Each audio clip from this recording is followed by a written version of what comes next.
Hello awesome people, today I'm going to show you guys how to make this honey. So with all this stuff going around, all the bacteria, all the viruses, my inflammation in my body because of multiple sclerosis, those of you who do not know and are new to the show, to the channel, I just want to let y'all know I have multiple sclerosis, been having it for 14 years. And I try to find new ways and other ways. This is not a new way for me, but ways to fight inflammation and boost my immune system. So all of these ingredients that you're going to see in the video when I'm making the actual honey, I did it kind of backwards, the videos. Either way, these ingredients can be found at Mexican grocery stores, Latin grocery stores. I don't know. I don't want to be racist, but I'm Mexican, if you don't know, if you can't tell. But either way, I found these ingredients at, where did I buy this? Oh, La Tapatía is the name of the Mexican store near me, but you can find them at like Fiesta, El Rancho, in English, I don't know, same thing. But Michoacana, if anybody knows a Mexican store, but any Mexican meat market or grocery store should have these ingredients. Sometimes you can find them at Walmart as well. The ginger, garlic, lemon, honey, that's actually all I use. So yeah, just want to let y'all know that these natural remedies, I do them for myself, they work for me. Just want to share the things that do work for me. Hopefully it works for someone else.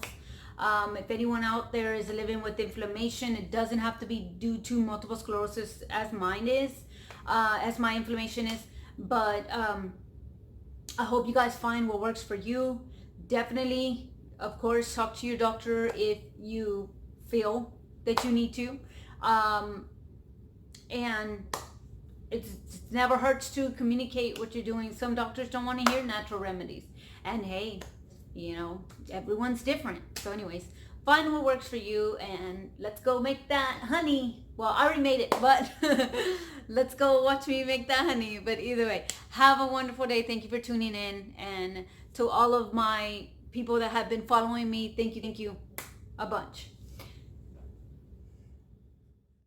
All right, you're not going to be able to see my face for this, but I wanted to show you, start off by showing you how I wash my ingredients.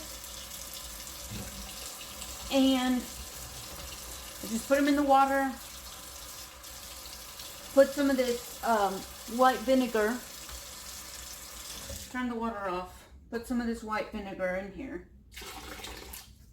Let them soak in there for a few minutes, not too long. Right, take the little stickers off of the lemons, and just gonna wash our stuff and leave them in there.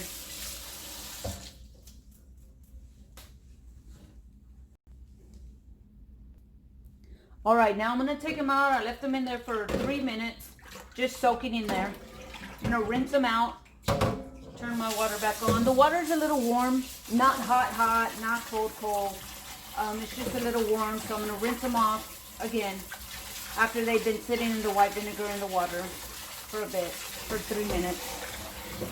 And that's it. That's it, they're washed. So we're going to go ahead and take them out. I'm going to move them to our cutting board. All right, so this is everything that I'm going to use. So I'm going to start by cutting the edges of the ginger and anything that doesn't look right. You know, I'm not going to peel the entire ginger. I'm going to leave the skin on. I'm seeing, hopefully you can see everything I'm doing. So I'm just cutting the ends so that the nasty parts are not, you know, there. I don't know what this is, but I'm going to cut this off. And that's all I'm doing.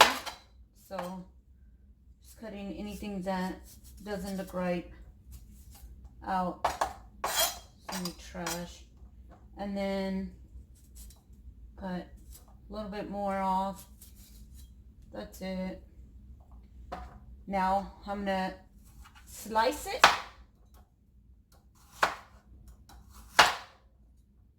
Looks a little some slices here. And the size doesn't really matter, just whatever you prefer. Sometimes it goes into your drink or whatever you are putting the honey in, whatever you're sweetening your honey with. Like, you know, if you want to use this honey for a tea, sometimes the pieces go in there. So just keep that in mind. So mine's are kind of big chunks because I don't mind them as big chunks, because that way if I don't want them in my drink, I could just take them out. So just about this, I'm gonna go ahead and make it in this container. Sometimes I use various containers for it. Today I'm just demonstration, so I'm gonna use this container for it. This is a root, this is the ginger. I know most know what ginger looks like, but if anyone didn't, this is what ginger, this is the root. I'm gonna cut most of it. Some of it I'm gonna shred, so that it can be potent. Right now with all the allergies and everything going on, and all the coronavirus and all the viruses, it's not only coronavirus going along, it's you know, stomach viruses, the flu's going around, the cold is going around, you know, everything's going around. So this is anti-inflammatory, this root is.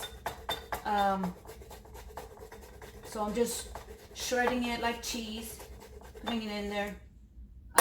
Someone told me that it would be more potent this way, and I agree. So just shredding most of it. I'm going to use this entire root, one way or another, either way in here. I'm making it a little stronger than I usually do because of all the bacteria going around, and you know, some symptoms that I've been feeling of inflammation as well in my body. So it looks like a lot, so I might not use it all. I was planning on using it all. I'm gonna chop it all up either way it goes. Might make me a tea later with natural ginger, with this ginger here, aside from the honey that I'm making. So still gonna go ahead and cut it. There's no right way or wrong way, I mean, in my eyes, to cut ginger. I mean, some people peel it. I was told by a good friend who knows about natural remedies that the skin has all the a lot of vitamins as well.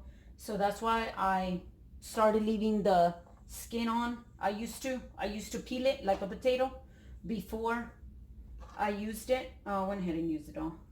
I have another piece in there, over there, if I decide to make the tea that I was gonna make. Either way, I also have some garlic, 2 garlic cloves. All right, they're pretty, this one's a pretty large one, I guess. I don't know if you can see it. It's not too large, but it's garlic clove. And this other one, so I'm gonna use 2. You can read about garlic. It's antibiotic. You can read about the ginger as well, but garlic is supposed to be an antibiotic. All I'm doing is poking holes in the garlic. I'm going to leave my garlic cloves the way they are. I'm not going to dice them up or chop them up or any of that, because I don't want the garlic to go into my drink. And if it does, I can take it out, the big chunk. But I'm poking the holes in it so that, can you see? Okay, I think you can. So that the good stuff in the garlic, which is the potency of the garlic, will go into this honey. So I poked the holes in it. Then I grab my lemon. Sorry about that noise. Sorry if anybody hates that noise. I know my son does. Either way, I'm not rinsing this off because everything's gonna go in this honey either way, and I've already washed my ingredients. All I'm doing here is cutting this lemon. I guess my knife got a little dull. Either way, I'm just gonna cut it into pieces, slice some of it into circles, And most of the time this lemon will go into your drink whenever you're pouring it or grabbing some from the honey. So it's getting a little messy because the juice is going everywhere. And then this knife is dull. It was fine with the ginger and everything, but either way. So I'm gonna cut the other lemon as well. All right, and I'm also gonna squeeze some lemon in it. So I'm gonna squeeze some lemon. I should have got my lemon squeezer, but I didn't. So I don't know if you can see, just squeezing lemon into it. So once I squeeze it, the one I squeeze, I'm not gonna put in there. Some people do, some people put it in there anyways. I'm not, just because I felt like I have a lot of lemon in there anyways. You can cut it into circles. Since my knife got a little dull, I'm just not gonna cut it into circles. I'm just gonna go ahead and cut it into pieces, dicing it up.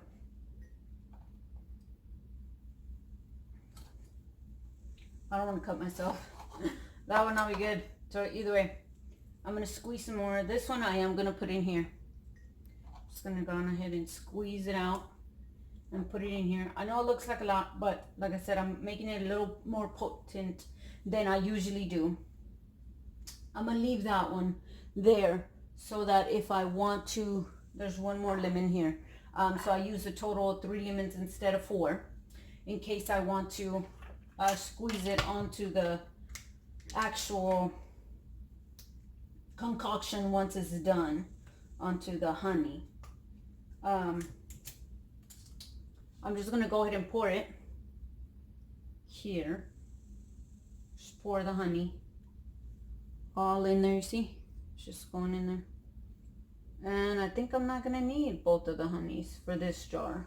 This is a smaller jar. Like I said, sometimes you can use a larger jar. After you're done with this, there, I'm actually almost done here. So that's how it looks. And I leave it here for 2 to 3 days, just on top of my counter. My house is not hot, so it's like at 60 degrees or 70, maybe 70 degrees cold. Either way, inside, just in case anybody wants to know, like the temperature. But anyways, it's room temperature, right? And so I'm gonna just go ahead and top it off and leave it there. All right, here's my lid.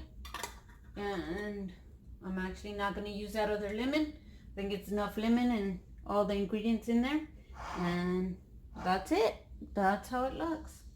Leave it there for 3 days. So today's Saturday, Sunday, Monday, Tuesday. I'll let it have all the nutrients soaked up into the honey, and then I'll start using it. So I hope you guys enjoyed. I hope you guys do not have a lot of inflammation in your body, and if so, I hope you find what works for you. Talk to your doctor if you wish. I've done this honey many times, and like I said, I just kind of ramped it up this time, put a little bit more ingredients because of all the germs going around now. So thank you for watching, and have a wonderful day.